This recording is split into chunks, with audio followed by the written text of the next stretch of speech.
Hoy vamos a meternos de lleno en una idea que, fíjense, durante siglos desafió la fe, llegó a justificar el racismo y al final nos obligó a todos a preguntarnos de dónde venimos realmente. A ver, empecemos con la pregunta del millón. ¿Y si Adán no fuera el primer hombre? ¿Qué pasaría si esa historia que conocemos de memoria no fuera, digamos, la historia completa? Y ojo, que esta no es una pregunta moderna, Para nada.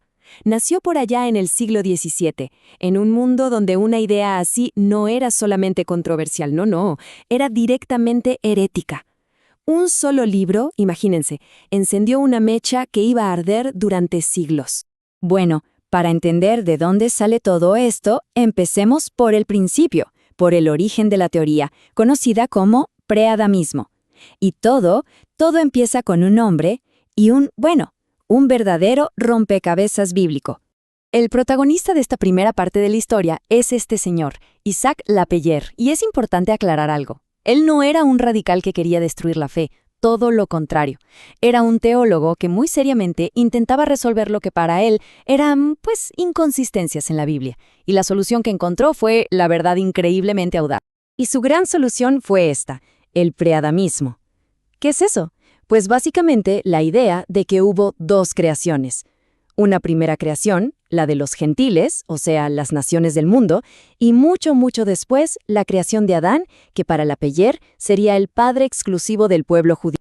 Es que Lapeyre se enfrentaba a preguntas que para él eran muy concretas, verdaderos acertijos bíblicos. Por ejemplo, si Adán, Eva y sus hijos eran los únicos humanos sobre la tierra, a ver, ¿de dónde sacó Caín a su esposa? ¿Y quiénes vivían en la ciudad que él construyó?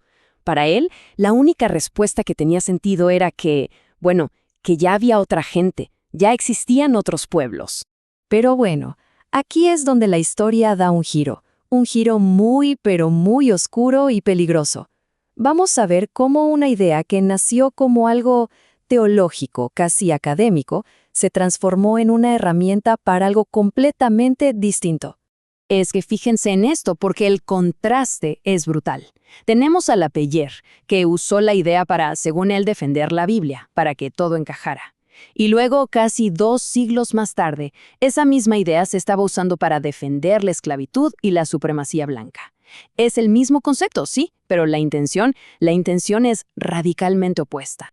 Y aquí es donde entra en escena un nuevo personaje, el Dr. Josiah C. Nutt.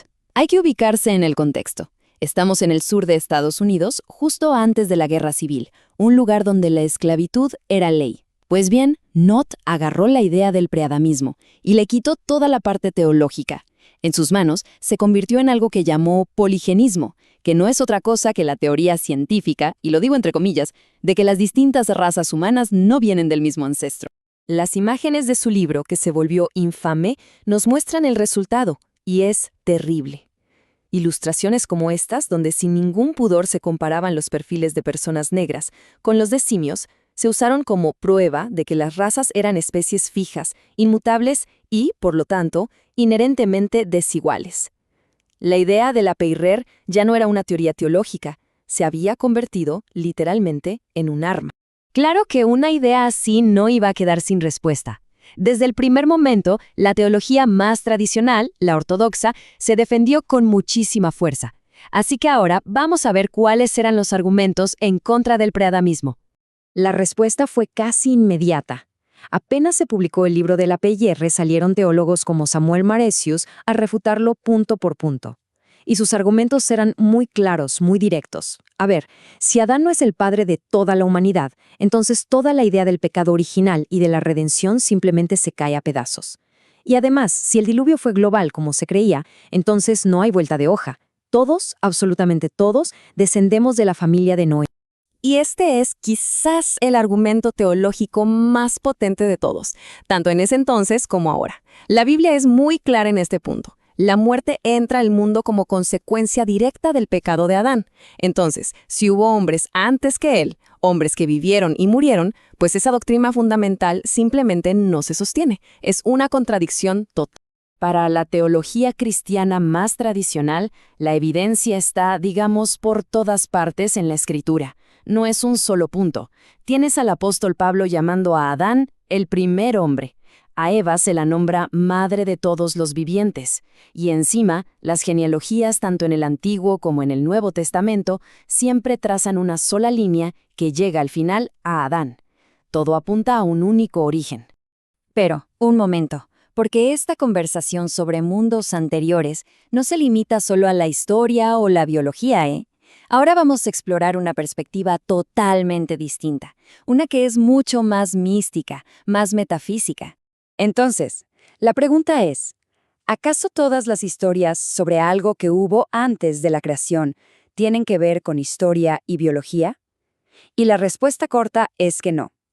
Hay otra tradición que habla de una creación anterior, una creación primordial, pero no en un sentido literal, para nada. Aquí tenemos que hablar de la Cábala, de la mística judía. Existe un concepto fascinante llamado Shevirat HaKeilim. Y esto no tiene nada que ver con personas que vivieron antes de Adán. Se refiere a un evento cósmico, un evento espiritual que habría ocurrido mucho antes de que nuestro universo ordenado existiera. La idea, para que se entienda, es más o menos así. La energía divina original era tan intensa, tan poderosa, que las vasijas que la contenían no la soportaron y se hicieron añicos. Al romperse, esos fragmentos, esas chispas divinas, se esparcieron por todo el cosmos. Y de ese caos primordial, de ese tohu, es de donde surgen la diversidad, la imperfección y, algo clave, el libre albedrío. O sea, es una historia sobre el origen espiritual de por qué nuestro mundo es como es, imperfecto. Bueno, y después de todo este recorrido, ¿qué nos queda? ¿Cuál es el balance final? En esta última parte vamos a ver el impacto, la sombra que dejó la idea preadamita y que llega hasta hoy. Es que el viaje completo de esta idea es increíble si lo pensamos.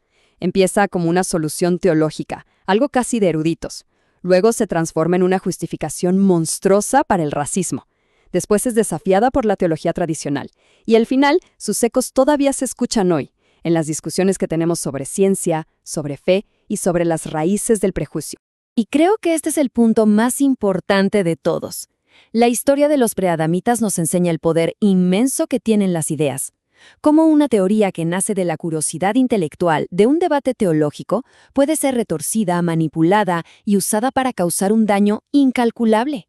Nos demuestra que la forma en que contamos nuestras historias de origen tiene consecuencias muy, pero muy reales. Y con esto cerramos, dejando una pregunta en el aire. Porque la historia del preadamismo no es solo una anécdota del pasado, ¿saben?